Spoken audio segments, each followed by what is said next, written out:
Good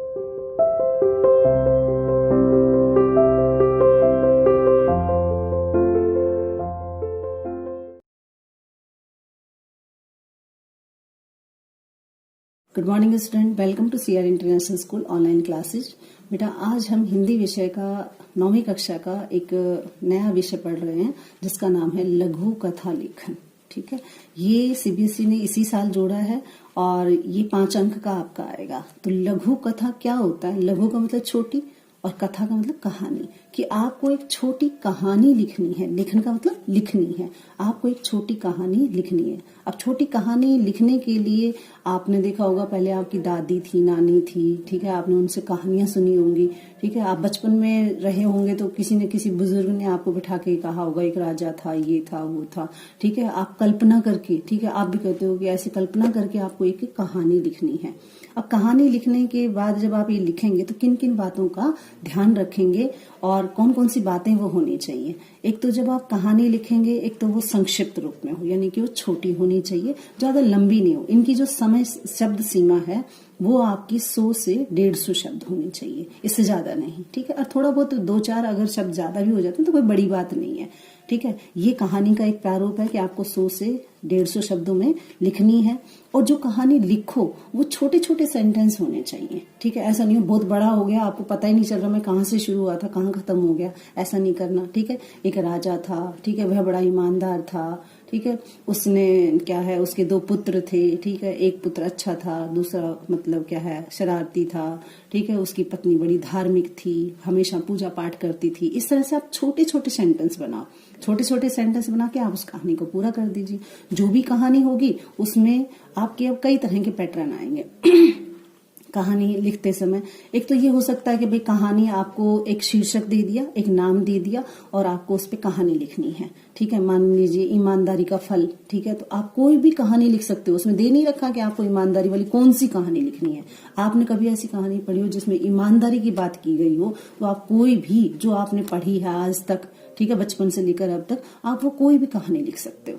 ठीक है, एक तो ये हो गया तरीका, भाई शीर्षक दिया होगा यानी कि हेडिंग दी हुई होगी, उसके ऊपर पार्ट मतलब जो कहानी है उसका नाम दिया हुआ होगा और आपको वो कहानी लिखनी है। एक तो तरीका ये हो गया। ठीक है, यानी कई तरीके आएंगे, वहां पर कौन सा आ सकता है ये नहीं पता, लेकिन हम 5 तैयार करेंगे। मैं 5 तरीके बताऊंगी आपको। एक तो ये हो गया भाई शीर्षक दे रखा है और शीर्षक का नाम लिख के, मान लीजिए यहाँ पे दे दिया भाई परिश्रम का फल, तो परिश्रम का फल दे दिया तो वहां पर परिश्रम से संबंधित आपने कोई भी कहानी पढ़ी हो। ठीक है, या लालची कुत्ता दे दिया तो लालची कुत्ते की जो कहानी पढ़ी है वो आप लिख सकते हो। वहां पे दे नहीं रखा कौन से लालची कुत्ते की लिखनी है, आप आपने जो पढ़ी है, जो आपने अभी तक ज्ञान है आपको कौन सी पढ़ी होंगी, वो कहानी आपको वहां पर लिखनी है। यानी कि पहला पैटर्न क्या हुआ, भाई एक शीर्षक दे दिया, ठीक है, पाठ मतलब जो कहानी है उसका नाम दे दिया और आपको अपने आप एक कहानी लिखनी है। कितने शब्दों में? 100 से 150 शब्दों में। एक तो तरीका ये हो गया। दूसरा तरीका क्या है? दूसरा तरीका है कि आपको ना वो कहानी देगा। ठीक है, कहानी कैसे देगा? आपको पिक्चर बना के दे देगा। ठीक है, और उनको 4-5 पार्ट में डिवाइड कर देगा। यानी कि पिक्चर होंगी आपकी और पिक्चर में वो क्या बता देगा, भाई एक पिक्चर ये है, एक पिक्चर ये है, ये है, ये है, ये है, और उनको सीक्वेंस वाइज जोड़ते हुए। ठीक है, पिक्चरों को सीक्वेंस वाइज आपने देखना है कि पहले कौन सी आएगी, दूसरी कौन सी आएगी, तीसरे पे कौन सी आएगी, चौथे पे कौन सी आएगी।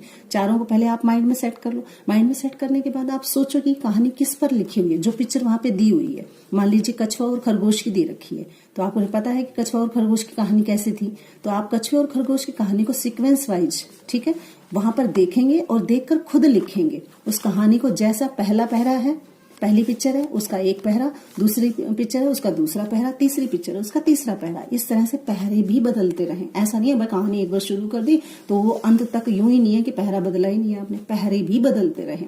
जब आपको लगता है नई बात शुरू करनी है तो आप पहरा बदल के लिखिए। तो इस तरह से हो गया कि आपके कोई पिक्चर दे दी, ठीक है, उसको देखकर आपको कहानी लिखनी है। ये हो गया हमारा दूसरा तरीका, यानी दूसरा प्रारूप हो गया। प्रारूप का मतलब होता है तरीका, कहानी लिखने का तरीका क्या है। उसके बाद आपके पास आती है तीसरा पैटर्न। तीसरा जो पैटर्न आता है वो आपका आता है भाई जो कहानी दे रखी है ना, उसमें क्या कर देगा वो कि ऐसे शुरू कर देगा, भाई एक राजा था डैश डैश डैश, उसके डैश, ठीक है, पुत्र थे डैश डैश डैश, उसकी पत्नी डैश थी, ठीक है, एक एक दिन अचानक डैश, ठीक है, ये हुआ डैश डैश दूध, ये डैश डैश, यानी बीच में वो आपको फिल इन द ब्लैंक्स दे देगा, ठीक है, यानी कि वो खाली दे देगा, आपको खुद भरना है। किसको आधार बनाकर, जो वहां पर संकेत चिन्ह दिए हुए हैं, यानी संकेत बिंदु जो आपको दिए हुए हैं ना, जो चीजें वहां पे दी हुई हैं उनको आधार बनाकर लिखना है, ठीक है। आपको सिर्फ फिलअप करना है। अब यूं तो है नहीं कि एक राजा था, उसके पुत्र थे। अब पुत्र का मतलब यूं तो नहीं कि लिख सकते आप वहां पर कि उसके एक पुत्र था, उसके हजारों पुत्र थे, ऐसा तो नहीं कर सकते। एक राजा था, उसके 2 पुत्र थे, एक का नाम राम था, दूसरे का नाम श्याम था। थोड़ी बहुत आप खुद से भी बनाकर लिखोगे, ऐसा नहीं है जैसा वहां पे दे दिया आप एक भी शब्द बढ़ा नहीं सकते, आप बढ़ा सकते हो। आप अपनी कल्पना से सोचो कितना नया लिख सकते हो, कितनी अच्छी कहानी लिख सकते हो, आपको खुद करना है। तो इस तरह से आप उस कहानी को पूरा करेंगे, ठीक है। ये हो गया कौन सा, तीसरा तरीका। लेकिन इसमें ये ध्यान रखना है कि जो कहानी आप लिखो ना, जो फिल इन द ब्लैंक्स वाली है, उसको जैसे वो शुरू हो रही है ना, वैसी वैसी लाइन में शुरू करते हुए ऐसे आपने पूरी लिखनी है। अब यूं नहीं है कि पहली लाइन नहीं आ रही तो आप दूसरी से शुरू कर दोगे, ठीक है, पीछे वाली से शुरू कर दोगे, या पीछे वाली को पहले लिख दोगे और पहले वाली को बाद में लिख दो, ऐसा नहीं करना, ठीक है। आपने सीक्वेंस से ही रखनी है सारी चीजें। आप कल्पना करते रहो, आप लिखते रहो, फिल इन द ब्लैंक्स को अपने हिसाब से भरते रहो। अब बात आती है कि कई बार उसमें नाम नहीं दिया होता, ठीक है, कि आप वहां पर क्या है, अगर नाम दे रखा है तो नाम वही होना चाहिए, नहीं तो आप कल्पना से लिख सकते हो, ठीक है। एक राजा था, उसका नाम क्या है, चंद्रशेखर आजाद था, चंद्रशेखर था, ठीक है। आप चंद्रगुप्त लिख सकते हो, किसको पता है क्या लिखना है, तो वहां पर आप कोई भी नाम दे सकते हो, ठीक है। वहां पर आप कोई और उदाहरण लिख सकते हो, कोई भी कल्पना से आप सोचिए। आप मान लीजिए किसी पक्षी का नाम दे रखा है, तो पक्षी में आप कोई भी लिखिए जिसपे आपको कहानी लिखनी है। वो मोर हो सकता है, ठीक है, वो तीतर हो सकता है, वो आपका शेर हो सकता है, ठीक है, पशु भी तो हो सकता है, ठीक है, गाय हो सकती है, भैंस हो सकती है, तो सजीव और निर्जीव भी हो सकते हैं। सजीव का मतलब कोई व्यक्ति हो भी सकता है। कई बार आप क्या है, एक नदी थी, उसने बादल से कहा, ठीक है, तो ये क्या है, ये सजीव थोड़ी है, ये तो निर्जीव है, मतलब बहते जरूर है, लेकिन क्या ये बोलते हैं, नहीं बोलते, तो फिर भी हम कहानी लिख सकते हैं, ठीक है। एक बार पेंसिल ने पुस्तक से कहा, ठीक है, क्या कहा कि पुस्तक से कि तुम्हें तो लोग पढ़ते हैं लेकिन मुझे तो क्या था, इरेज करते रहते हैं, घसते रहते हैं। तो क्या है, पेंसिल और किसकी बात हो रही है, किताब की बात हो रही है। तो आप इनमें पात्र अपने आप डाल सकते हो, कोई भी कल्पना से आप पात्र लिख सकते हो।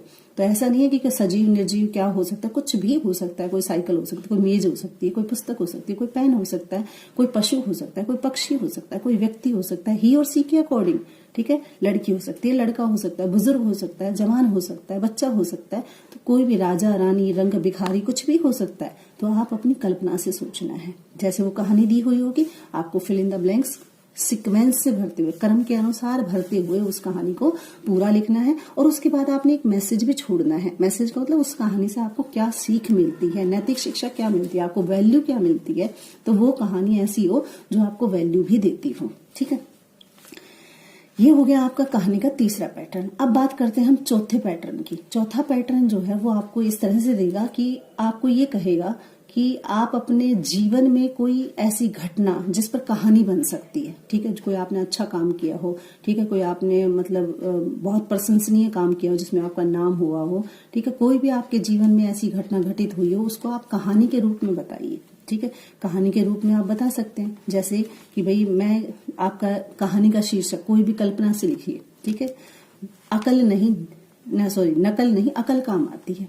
ये क्या हो गया, हेडिंग हो गया किसका, जो मैं कहानी लिख रही हूँ, मैं मन से बना के लिख रही हूँ। उसने कहा है कि आप अपने जीवन में कोई ऐसी घटना घटित हुई हो जिस पर आप कहानी लिखें। तो मैं एक घटना घटित अपनी बता रही हूँ, जैसे कल्पना से बता रही हूँ, ठीक है। अपनी कल्पना करिए, कभी हो भी सकता है आपने वो घटना आपसे घटी ना हो, ठीक है, लेकिन फिर भी आपको कल्पना तो करनी पड़ेगी। तो आप यहाँ पर कल्पना कीजिए कि नकल नहीं अकल काम आती है। ये एक हेडिंग हो गई। आप कहानी कैसे लिखोगे, कहानी में लिखना है कि एक बार क्या हुआ कि मैं जब पढ़ता था तो मेरी परीक्षा के दिन पास आ गए, लेकिन मेरी तैयारी नहीं थी और एक मित्र ने मुझसे कहा कि क्या है, नहीं हम नकल से पास हो जाएंगे, ठीक है। और मैं उसकी बातों में आ गया, ठीक है। मैंने पूरे साल पढ़ाई नहीं की और उसने जब परीक्षा आई तो नकल तो उसने तो खुद कर ली, लेकिन मुझे उसने कोई भी नकल नहीं करवाई। मैं फेल हो गया, यानी मैंने दोस्त पर विश्वास किया। लेकिन अगले साल मैंने सबक सीख लिया। क्या सीखा कि नहीं, दोस्त पर निर्भर नहीं रहना और मुझे नकल नहीं करनी। किससे काम करना है? अकल से काम करना है। अगले साल जब मैंने दोबारा प्रवेश लिया विद्यालय में तो मैं शुरू से मैंने मेहनत की और हमेशा ही नकल को छोड़कर मैंने अकल से ही काम किया और ऐसे ही अच्छे नंबरों से मैं पास हुआ। तो यानी कि नकल पर भरोसा न करके खुद विश्वास करो, खुद मेहनत करो, तभी व्यक्ति सफल होता है। दूसरों के भरोसे तो क्या होता है, मतलब फेल हो जाता है या दूसरे जो है धोखा दे देते हैं। तो ये कहानी का शीर्षक क्या है? मित्र का धोखा भी हो सकता है, ठीक है, परिश्रम का फल भी हो सकता है, ठीक है, मैंने मेहनत की, ठीक है, परिश्रम नहीं करोगे तो ऐसा फल हो जाओगे। इस कहानी का शीर्षक क्या है? नकल न करके अकल से काम करना। तो ये भी हो सकता है। तो कोई भी कहानी आप कल्पना से लिख सकते हो जिसमें 100 से 200 शब्दों में आपको लिखनी है, ठीक है। एक ही हो गया आपका ये पैटर्न। पांचवा पैटर्न कैसे होगा? पांचवा पैटर्न जो है वो आपका इस तरह से होगा, कहानी में आपको 2-4 लाइनें लिख कर दे देगा, ठीक है, पूरी लिख कर देगा, बीच में छोड़ेगा नहीं, पूरी कहानी लिख कर देगा। एक राजा था, उसके 2 पुत्र थे, ठीक है, एक का नाम राम था, दूसरे का नाम श्याम था, ठीक है। राम पर जो राजा जो है वो बड़ा विश्वास करता था, लेकिन श्याम पर विश्वास नहीं था क्योंकि वो शरारती था, ठीक है। और फिर छोड़ देगा डैश डैश डैश, मतलब कम से कम भी उस कहानी के 4-5 लाइनें आपको वो लिख कर देगा, फिर डैश डैश डैश छोड़ देगा। अब उस कहानी को आपको खुद पूरा करना है, लास्ट तक, पीछे तक, आपने जहां तक भी आपको खत्म करनी है ना, वो कहानी पूरी आपको लिखनी है। अब उसमें कोई भी आप राम और श्याम और एक राजा, उसको आप केंद्र में रखना, उसको माइंड में रखना और फिर आप कहानी बनाकर लिखना, ठीक है। तो ये हो गए हमारे क्या है, कहानी लिखने के 5 तरीके, ठीक है। अब वो कहानी लिखने के 5 तरीके में कौन सा तरीका पूछेगा वो हमें नहीं पता, लेकिन हमें क्या आने चाहिए? 5 आने चाहिए। अब हम बात करते हैं, जब हम कहानी लिखेंगे तब हम किन किन बातों का ध्यान रखेंगे। तो चलिए पढ़ते हैं किताब से। हाँ जी बेटा, तो लघु कथा लेखन हम पढ़ रहे थे, अभी हमने चर्चा की, और वो कितने अंक का आएगा? आपका 5 अंक का आएगा। लघु कथा होता क्या है? लघु कथा 2 शब्दों से जोड़कर बना है, ठीक है। लघु प्लस में कथा। लघु का अर्थ है छोटा और कथा का अर्थ है कहानी, अर्थात छोटी कहानी। तो लघु कथा क्या हुई? 2 शब्दों से जोड़कर ये बना है और लघु प्लस में कथा, और लघु का अर्थ है छोटा और कथा का अर्थ है कहानी, अर्थात छोटी कहानी।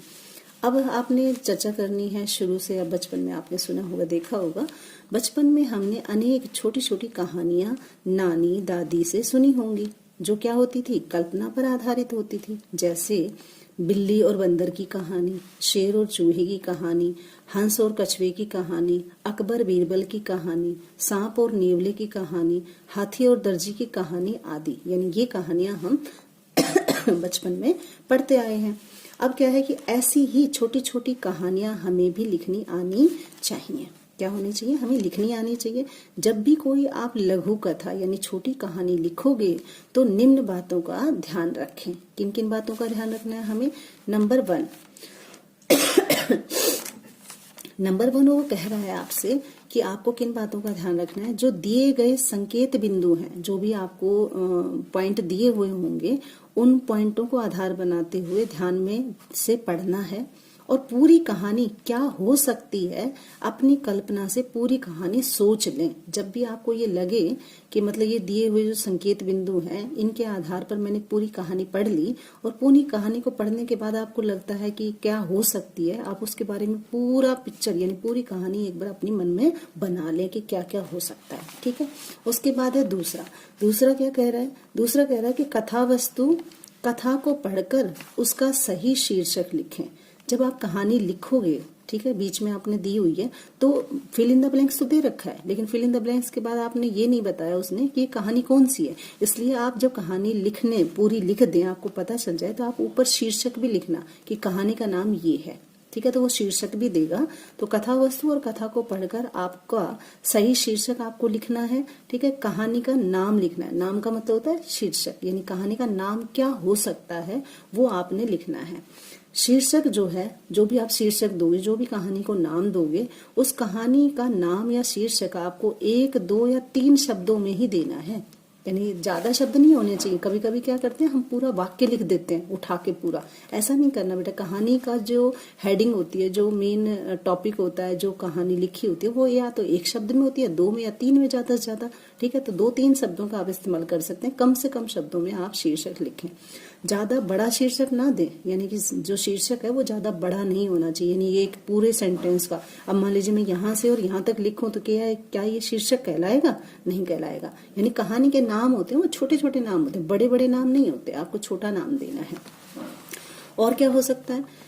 कहानी पात्रों से बनती है। पात्र का मतलब जो उसमें कैंडिडेट हैं, चाहे वो सजीव हैं, निर्जीव हैं, कोई भी है, वो पात्र से बनती है। अतः कहानी में पात्र जो है वो सजीव और निर्जीव हो सकते हैं। जैसे कोई व्यक्ति हो सकता है, किसी पशु का नाम हो सकता है, किसी पक्षी का नाम हो सकता है, कोई पेन, कॉपी, मेज, कुर्सी आदि कुछ भी हो सकता है, यानी किसी का भी नाम हो सकता है। कहानी किस पर भी लिखी जा सकती है, किसी टॉपिक पर लिखी जा सकती है। उसके बाद क्या पूछ रहा है? अब वो कह रहा है कि यदि कहानी में किसी भी व्यक्ति या वस्तु का नाम पहले से दे रखा है, ठीक है, कहानी में दे रखा है कि एक राजा था, ठीक है, और उसका नाम क्या था? चंद्रगुप्त था, तो आपको चंद्रगुप्त ही लिखना है, आप अपनी मर्जी से नाम चेंज नहीं कर सकते। ऐसा करना है, जो कहानी में दिया हुआ है, पहले से नाम दे रखा है, तो वही नाम रखें, ठीक है, वही नाम पात्र का रखेंगे। अगर मान लीजिए नहीं दे रखा है, उसमें कोई नाम ही नहीं दे रखा, तो आपने दे रखा भाई ऐसे डैश डैश डैश, ठीक है, और आप अपनी कल्पना से लिख सकते हो, ठीक है। जैसे दे रखा भाई एक लड़की थी, तो आप लिख सकते हो एक लड़की थी जिसका नाम रमा था, ठीक है। आप कोई भी नाम दे सकते हो कल्पना से, अगर नहीं दे रखा है तो, दे रखा है तो आपको वही लिखना है, ठीक है। और अगला पॉइंट क्या कहता है? कहता है कि कहानी की जो भाषा है वो सहज और सरल होनी चाहिए, ठीक है, मतलब आसान सी हो और बिल्कुल आसानी से लोगों को समझ में आ जाए, ताकि पाठक का मतलब होता है पढ़ने वाले, ताकि पाठकों को वो आसानी से समझ में आ जाए। अब ऐसा नहीं है कठिन कठिन शब्द लगा दो जिनका मीनिंग तुम्हें ही नहीं पता, तो वो तो क्या समझेगा। तो आपको सरल और सीधे शब्दों में बनाना है। और क्या होना चाहिए? व्याकरण की दृष्टि से भाषा जो है वो शुद्ध होनी चाहिए, यानी जब आप लिखेंगे, जो भाषा आप इस्तेमाल कर रहे हैं वो भाषा गलत नहीं होनी चाहिए। कई बार आप स्पेलिंग मिस्टेक बहुत ज्यादा करते हैं, तो स्पेलिंग मिस्टेक नहीं हो, भाषा का जो मतलब शुद्ध रूप है वही लिखना चाहिए। व्याकरण के आधार पर वो सही होनी चाहिए, सेंटेंस सही बनना चाहिए, छोटे छोटे सेंटेंस आप बनाएं। और क्या ध्यान रखना है? कहानी लिखते समय आपको ये भी ध्यान रखना है कि वाक्य बनाते समय, जब आप सेंटेंस बना रहे हो, वाक्य बना रहे हो, तब पूर्ण विराम का चिन्ह ऐसा होता है, प्रश्नवाचक का चिन्ह ऐसा होता है, अल्प विराम का चिन्ह ऐसा होता है, उदाहरण का चिन्ह ऐसा होता है। इन सभी चिन्हों को आपने प्रयोग करना है जहां पर आपको जरूरत लगे, ठीक है। आप किसी से पूछ रहे हो कि राजा ने उससे पूछा कि तुम कहाँ जा रहे हो, तो कहाँ जा रहे हो के पीछे क्या आना चाहिए? क्वेश्चन मार्क आना चाहिए। आप पूर्ण विराम नहीं लगा सकते। तो आपको ये पता होना चाहिए कहानी लिखते समय जब वाक्य बना रहे हो तो कौन से वाक्य में कहाँ पूर्ण विराम आएगा, कहाँ प्रश्नवाचक आएगा, कहाँ पर अल्प विराम आएगा और कहाँ पर उदाहरण चिन्ह आएगा। ये सारे चिन्हों का प्रयोग आपको कहाँ कहाँ पर करना है, इसकी जानकारी आपको होनी चाहिए। और क्या हो सकता है कहानी लिखते समय? कहते कहानी लिखते समय आप अपनी आवश्यकता के अनुसार जैसा आप महसूस करें वैसे ही आप उसमें मुहावरा लिख सकते हो, आप उसमें कहावत का प्रयोग भी कर सकते हो। यानी कोई लोकोक्ति, कोई मुहावरा, जैसे हो जाता है भाई, जैसे ही मैं राम ने मोहन को देखा तो वो 9 2 11 हो गया, ठीक है। तो आपको ये नहीं लिखना पड़ेगा कि वो भाग गया, ठीक है। 9 2 11 मुहावरे का अर्थ लिख सकते हैं, ठीक है। उसने क्या है, वो जब वो फेल हुआ, ठीक है, तो वो बड़ा शर्मिंदा हुआ, इस तरह से कर सकते हैं। पिता ने कहा तूने तो मेरी नाक कटवा दी। नाक कटवाने का मतलब शर्मिंदगी महसूस करना। तो इस तरह से आप नाक कटवाना, 9 2 11 होना, ठीक है। आपका क्या है, आंखों का तारा होना, ठीक है। एक लड़का था, वो अपनी माँ को बहुत प्यारा था, ठीक है, वो माँ के लिए आंखों का तारा था, ठीक है। बूढ़े अपने माता पिता की बूढ़ी लाठी का सहारा था, ठीक है। तो लाठी का सहारा क्या होता है? एकमात्र पुत्र जो बुढ़ापे में मदद कर दे। इस तरह से आप उसे कर सकते हैं। और अगला पॉइंट क्या है फिर हमारा? कहानी में संवाद जो है वो छोटे छोटे होने चाहिए। संवाद का मतलब होता है जो आप बातचीत आपस में कर रहे हैं, वो लोग मान लो 2 लोग हैं और वो बातचीत कर रहे हैं, तो सेंटेंस जो है उनके छोटे छोटे हों, ठीक है। कहानी आसानी से लिखी जा सके, इससे क्या होगा कि आपकी कहानी जो है वो आसानी से लिखी जाएगी। और क्या होना चाहिए कहानी लिखते समय? कहानी लिखते समय एक क्रम और प्रवाह होना चाहिए, यानी जो कहानी लिखोगे ना वो सीक्वेंस वाइज होनी चाहिए और उसका एक फ्लो बनना चाहिए। ऐसा नहीं है बीच में रुक गया या कोई आप अलग ही मोड़ पे चले गए, आपको पता ही नहीं चला कि मैंने क्या लिखना है, क्या करना है, तो आप अलग सेंटेंस पे नहीं जाए, मतलब कहानी कुछ कह रहे हैं और पहुंच गए दूसरी कहानी पर, तो ऐसा नहीं होना चाहिए। ताकि कहानी शुरू से लेकर अंत तक एक लगे। यानी कि कहानी जब लिखे ना तो वो शुरू से लेकर आखिर तक एक ही कहानी जैसी लगे। ऐसा ना हो कि अलग सी लग रही है, ये तो टॉपिक से हट गया, ठीक है, ये तो अलग चला गया, जो पढ़ा लिखना था वो तो नहीं लिखा। इस तरह से आप नहीं करेंगे। और क्या हो सकता है, कहानी में जो दिए गए संकेत बिंदु है ना, उनको क्रम से ही कहानी बनाएं। यानी कि सीक्वेंस वाइज लेते हुए ही कहानी बनानी है। ये नहीं है कि पहली लाइन नहीं आ रही तो दूसरी लाइन से शुरू कर दी, तीसरी से शुरू कर दी, आखिरी से शुरू कर दी, पहले वाला बाद में लिख दिया, बाद वाला पहले लिख दिया, या बीच में कहीं से भी उठा के शुरू कर दिया। ऐसा नहीं करेंगे। आप शुरू से लेंगे और उसको सीक्वेंस वाइज लेते हुए चलेंगे। ठीक है। अगला है, कहानी को हमेशा भूतकाल में ही लिखें। भूतकाल का मतलब होता है जहां पर था का यूज होता है। एक राजा था, वह बड़ा ईमानदार था। ठीक है, आप ये नहीं कह सकते, यहाँ पर ऐसे नहीं लिखेंगे कि एक राजा है, उसके 4 पुत्र हैं, ऐसा नहीं लिखना। था, कहानी हमेशा था में आती है, भूतकाल में होती है, क्योंकि वो घट चुकी होती है। एक राजा था, उसके 4 पुत्र थे। ठीक है, इस तरह से आप लिखेंगे। कहानी में एक संदेश और शिक्षा जरूर होनी चाहिए। यानी जब आप कहानी लिखें तो वो लोगों को जरूर कोई ना कोई मैसेज देती हो, कोई ना कोई वैल्यू देती हो, कोई ना कोई मूल्य वो सिखाती हो। और कहानी के शब्दों की संख्या कितनी होनी चाहिए? मैंने बताया 100 से 120। वहां मैंने 150 बोला है, लेकिन आप 150 भी कर सकते हैं। इतनी शब्द सीमा वहां पर होनी चाहिए। अब बात आती है किस तरह के क्वेश्चन हो सकते हैं, कि परीक्षा में जो पूछे जाने वाले जो सवाल होंगे वो इस तरह से होंगे। कैसे होंगे? नंबर 1 कि दिए गए चित्रों को देखकर एक कहानी लिखो। इस तरह से सवाल आ सकता है। अधूरी कहानी को पूरा करो, ऐसा सवाल आ सकता है। और रिक्त स्थानों की पूर्ति करते हुए एक लघु कथा लिखिए। यानी फिल इन द ब्लैंक्स दे देगा और फिर आपको उस पर एक कहानी लिखनी है। और क्या हो सकता है? दिए गए शीर्षक का मतलब कहानी का नाम दे दिया, अब कहानी अपने आप लिखनी है आपको, तो इस तरह से भी हो सकता है। ठीक है। अपने जीवन से जुड़ी हुई किसी यादगार घटना पर कहानी लिखिए। यानी आपके जीवन में कभी ऐसी घटना घटी हो जिस पे आप कहानी लिख सकते हो, ठीक है, तो आप उसे कहानी लिख सकते हैं। ठीक है, तो आज के लिए इतना ही। अब अगली वीडियो जब आएगी तो उसमें हम पढ़ेंगे कि कहानी लिखते कैसे हैं। ठीक है, अभी तक तो हमने क्या पढ़ा, कहानी होती क्या है, ठीक है, कौन कौन से उसके नियम होते हैं, किस तरह से हमारे पेपर में आएगी, हमने 4-5 तरीके देखे हैं। तो इस तरह से आप कहानी को लिखेंगे। ठीक है, उम्मीद है कि आपको समझ में आ गया। और नहीं हो तो आप इसको बार बार देखना और कोशिश करना और कल्पना भी करना कि कहानी कैसे लिखते हैं। ठीक है, मान लीजिए कोई भी एक टॉपिक आप लेके देखना कि आपको कहानी कैसे लिखी जाती है। तो इस तरह से जब आप इसे पढ़ेंगे तो आपको 5 नंबर आपके पक्के हो जाएंगे। अगली वीडियो में हम कहानी के पैटर्न पर बात करेंगे। कहानी लिखते कैसे हैं, कौन कौन से उनके तरीके होते हैं, और हर तरीके का एक उदाहरण मैं आपको देकर समझाऊंगी। उसी के आधार पर आपने उसे रिवाइज करना है। धन्यवाद।